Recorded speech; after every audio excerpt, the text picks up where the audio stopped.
My name is Darlene Corbett. I'm a speaker, I'm an author, I'm a licensed therapist and success coach. I speak on helping people get unstuck. And tonight I'm going to talk about getting unstuck, tapping into the power within you. How many of you know people who are stuck?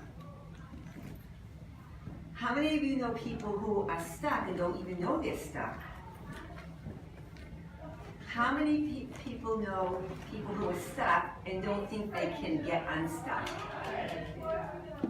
Well, that is a false narrative, which I'm going to prove this evening.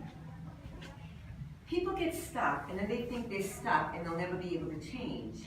And yet change is all around us. Externally, internally, regardless, people say, I can't get unstuck. When they get stuck personally, it often impacts them professionally. When they get stuck professionally, it impacts them personally. Relationships are affected in both arenas. Finances are affected in both arenas. Why? People are not as able to be as productive as they can be. And it affects personal finances. It often affects corporations' profitability. People get so stuck that we don't even realize the impact. And in 2013, Gallup did a poll. How many of you are familiar with this poll about the American worker? Anybody?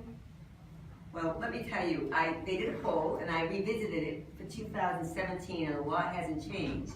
What they found is the American worker in 2013, 70% of the American workers were highly dissatisfied. Of that number, 18% were so dissatisfied that they undermined the contentment of their fellow workers. Corporate America recognized we have a problem. So what did they do? They went out and they did short-term things that they thought would be helpful. They went out and bought ping pong tables and expensive lunches. And that worked, again, in the short term, but in the long term, it wasn't effective.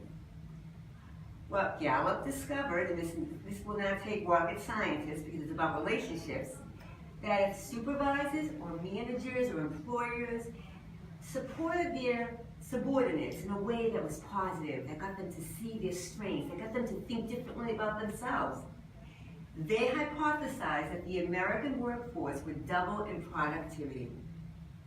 That's major. And yet, I don't know about all of you, but I still hear people come in and say, Darlene, I love my work, I love what I do, but the workplace is toxic, or the people around me are unhappy, or my manager's unhappy. And often they'll go to people, above them, and people will say, listen, that's just the way they are. That's their personality. They're never going to change. They can't change. You can't teach an old dog new tricks. Well, guess what? I say, being in the field of people for years, that is a defeatist position. It's a false narrative. I can give you many examples of stories that I've seen where people can make changes. But for now, I'm going to mention the science behind this instead. I'm a hypnotherapist, so this science really resonates with me. Neuroplasticity. How many people are familiar with neuroplasticity? Yes, very good. Thank you. So you know that plasticity goes on in the brain. Now, if you told somebody that, they said, well, of course. But the thinking from Galileo's time until the early 1900s was that the brain is like a machine. If a piece breaks, you're out of luck. Then they discovered in the early 30s, that's not the case. Children have plasticity, malleability in their brain, but then the window closes. In the 60s, they realized, oh no, this goes through the life cycle, from cradle to the time we leave this earth. And there's a wonderful example I want to give you that I learned about. There's a physician that his father had a stroke in the late 50s, early 60s. Now we know, because of resources, you can only work so much with stroke victims, at least that is what we still do, and then the window closes. They can do as much PT and OT. Well, this particular physician was not buying it. He understood a bit about neuroplasticity. He took his father home, who had this massive stroke, and he treated him like a baby. And he held him, and he got him to crawl, eventually to walk. The man's functioning eventually improved, and he lived another 5 years. He married again. I believe he taught as a professor again. He died of a heart attack, ultimately. They did an autopsy on his brain, and they discovered that that lesion never healed. What happened was the brain remapped itself with practice and over this movement, which I can't define for today, but it has vast implications someday for all people that will live in the next several decades. But they realized, yes, the brain can remap. Now, why is this important for what I'm talking about? We're talking about behavior. We're talking about behavior that people think is fixed. Well, this is the way they are. Oh no, because habits are forms of behavior. They start in the conscious and they go to the unconscious. And they can be changed. They're stubborn. But you think about it. If somebody retired, they learn how to play bridge, they learn to play golf more effectively, they learn a foreign language, they learn a new instrument, and yet to change behavior, oh no, they're willing to go to the gym often and work on that muscle and chisel that muscle. But to practice mental rehearsal, which I'm going to explain in a minute, is a way to change behavior. Mental rehearsal is the highest form of, well, mental rehearsal there's a high form called mental chess, which I'll get to, but mental rehearsal, which works with physical rehearsal, really augments somebody's performance. In fact, they've done studies that show that just mental rehearsal alone sometimes can go ahead of the physical practice. It's visualization, it's focused attention, it's scripting. And why that resonates again is because I'm a hypnotherapist by background. And the highest form, as I mentioned, is mental chess. What is mental chess? Well, I'll give you this example.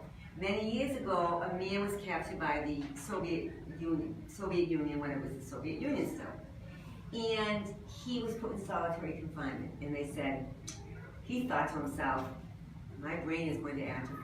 I better do something. He practiced mental chess, back and forth. He came out of solitary 9 years later. Eventually, he migrated to Israel. The Israelis invited Gary Kasparov to come and play chess, and many people challenged him. Everybody lost but this gentleman. Mental rehearsal, which is the reason now I talk about getting unstuck. I actually have an acronym I've developed, and I invite people to take this and to go home, think about it. And what I do is I have people begin to visualize and script. U is for unique. No one's like us, no one ever will be. Even twins who share DNA have their own fingerprints. Think about what's unique about you. When people say that, oh, Darlene, there's nothing special about me, I'm friendly, I'm kind, but that's your uniqueness, that's your unique, the way you display it. And it's for new. The past serves two purposes. One, savoring the delicious memories we can think about. Two, what do we learn from? I have people write down something new. Write down something new that you haven't even thought about or that nobody else knows. S, strength. We all have inner strengths. I have people practice an inner strength, whether it be visual, whether it be bodily feeling, whether it be a thought, a sound. T, tenacity. The most successful people are the most tenacious. They're not always the most gifted, the most intelligent. They go up that mountain 20 times, and if they fall back, they keep going, and they may reroute. U for unique again. I don't have to say it again. C, creative. We are created, we create. Some people discover their strengths and talents at a young age. Some people after 50, 60, 70, 80. K for knowledge. There's ways to learn. We're all lifelong learners. I always encourage people, whatever way, being a voracious reader and loving to write, that's my thing, but whatever way, take this unstuck and you apply it and you practice and practice and practice and you will see a change. And what people will do, I'm hoping with this, if they practice visualizing, speaking, doing it in the form of mental rehearsal, focused attention, visualization, they can make a change. And then I tell people, when you make a change, you're going to discover maybe things that you never knew you had. And you will stop depriving the world of you. And will you not only stop depriving the world of you, you might say, look out world, here I come. Thank you very much. And I hope you share this with anyone that you know could benefit from it. Thank you.